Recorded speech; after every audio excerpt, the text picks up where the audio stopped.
Assalamu alaikum. Today is our new blog Sabiya pigeon loft. আজকে আমাদের programme Tongi বাজার। বাজারে বেশ অনেক দিন পর টঙ্গী বাজারে গেলাম। অনেক বছর আগে যাওয়া, রিসেন্টলি আর যাওয়া হয় না। আজকে বাজার ঘুরে আসলাম। অনেক পাখি উঠছে, পাখির পরিমাণটা একটু কম ছিল, কিন্তু বাট দেখার মতো পাখি ছিল। প্রথমেই পাশে ছিল পাখির বাজার, অনেক বেবি আছে, ককাটেল, লাভবার্ড, বাজিগারের, তারপর পরিচিত কিছু দোকান, এই যে সব বাজিগর পাখি, বাজিগর, অস্ট্রেলিয়ান ঢোপ, তারপর লাভবার্ড। এরপরেই হচ্ছে হাঁসের বাচ্চা, রাজহাঁস, চীনা হাঁস, পাতিহাঁস, এসব হাঁসের বাচ্চা বেশি। বাম পাশে হাঁস, মুরগি, অনেক জাতের হাঁস, অনেক জাতের মুরগির বাচ্চা। তো আগের মতো আসলে বাজারটা নাই। এক সময় আমরা যখন আরও 8-10 বছর আগে যখন গেছি, বা আরও এই টাইমে যখন গেছি, তখন একরকম ছিল, এখন আবার আরেক রকম। বাট বাজারে কবুতর আছে, বাট কবুতরের দিকে মানুষের চাহিদা কম। দেখলাম যে শুধু মুরগি আর হাঁসের দিকেই, হাঁস, মুরগি, কবুতর এইগুলোর দিকেই মানুষের ঝোঁক বেশি। কিছু পরিচিত মুখ খুঁজতে গেলাম, দেখি আমার কবুতর যে বিডি পিজন লাভার যে কবুতরের গ্রুপটা আছে, পেজটা আছে, ওই ভাইকে পাওয়া যায় কিনা। উনি বেশিরভাগ থাকে বাজারে, অনেক সময় দেখা যায় অনেকে, বেশিরভাগ সময় তো পাইলাম না। অনেকক্ষণ খোঁজাখুঁজি করলাম। বেশি ভিড় হলো হাঁস আর মুরগির বাচ্চার দিকে মানুষের ঝোঁক বেশি। আসলে কবুতর লস প্রজেক্টে কবুতর মানুষ আগ্রহ কমে গেছে, খুব কমই দেখলাম কবুতর দামাদামি করতেছে মানুষ। সুন্দর দেখেন। আর এই রোডে একটাই সমস্যা, সেটা হলো গাড়ি। তো দেখি ভাই, হাটের দিন এত বড় বড় গাড়ি ঢুকে, যেটা আসলে এখান থেকে পয়সা যারা বাজারে আসে এদের জন্য একটা কষ্টদায়ক অবস্থা হয়ে যায়। তো এক সাইড দিয়ে আমরা হাঁটতে হাঁটতে সামনে গেলাম কবুতরগুলো দেখতে দেখতে। আসলে আমি কবুতর কেনার জন্য যাইনি, আজকে দেখতে গেলাম, দেখি হাটটা কেমন হয়। পাশাপাশি একটা ভিডিও করলাম আপনাদের জন্য, দেখার জন্য। কবুতর খুব কমই ছিল, কবুতর তেমন একটা ছিল না, ওরকম ভালো কবুতর দেখলাম না। মানে আমার চয়েসফুল কিছু পাইলাম না, কি এর জন্য আর কিছুই নেওয়া হয় নাই। একটু হাঁটাহাঁটি করে চলে আসলাম।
কিছু জ্যাকোবিন, বোম্বাই, বেশ কিছু কবুতর উঠছে, ফ্যান্সি আইটেমগুলো। আসলে শীতের আগে এগুলা সব মানুষ সেল করে দিতেছে, কারণ শীতে এদের রোগ প্রতিরোধ ক্ষমতা কম।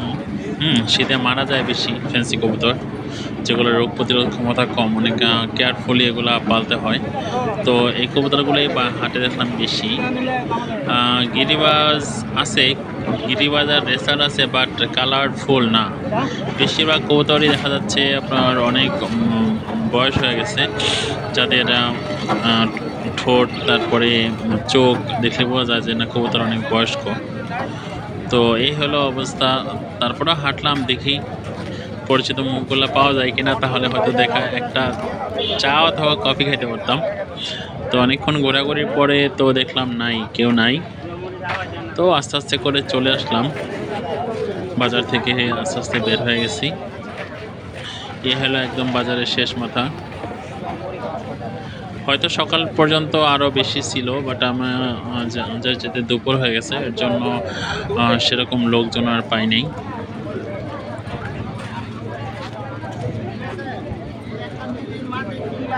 তো পরিচিত মুখগুলা খুঁজতেছিলাম। এক ভাই আছে বাজারের, বড় ভাই, বাচ্চু ভাই। তো বাচ্চু ভাইকে খুঁজলাম, ওনার দোকানে বাচ্চু ভাই নাই। আসলে এখন হয়তো বা দেখলে চিনবো না ওনাকে। তারপরে ওনার বাচ্চা ভাইয়ের ছোটো ভাইকে ওনার কথা জিজ্ঞাসা করলাম, কল নিলাম। তো পরে চলে আসছি। খাবারের কিছু ট্রে বিক্রি করতেছে, বাটি। এখানে ছোট ছোট কবুতরের ঘর আছে, যেটা একসময় আগেও ছিল, বাট ওরকম নাই। আগে হাতে গোনা 3-4টা দোকান ছিল, বাট এখন অনেক কম। তবে খাবারের দোকান বাড়ছে, আনুষঙ্গিক জিনিসপত্রের দোকান বাড়ছে।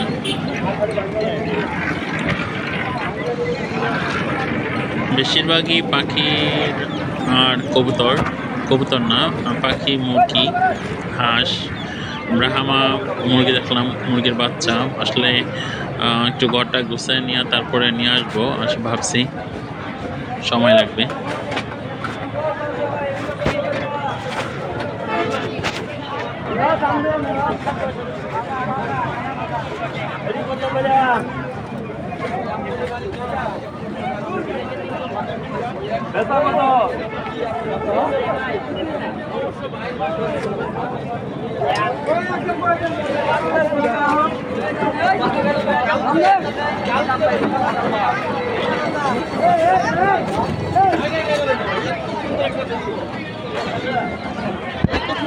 পাকিস্তানি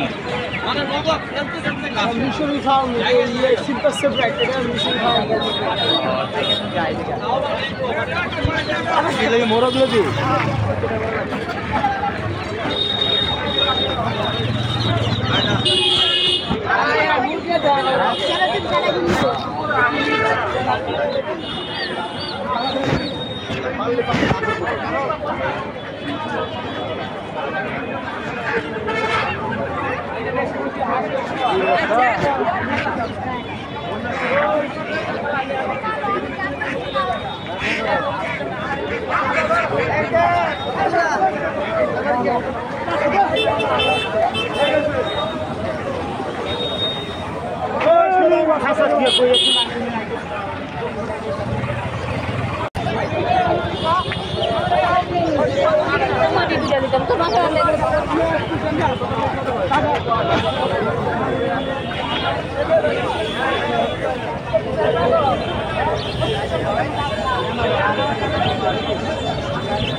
ধন্যবাদ।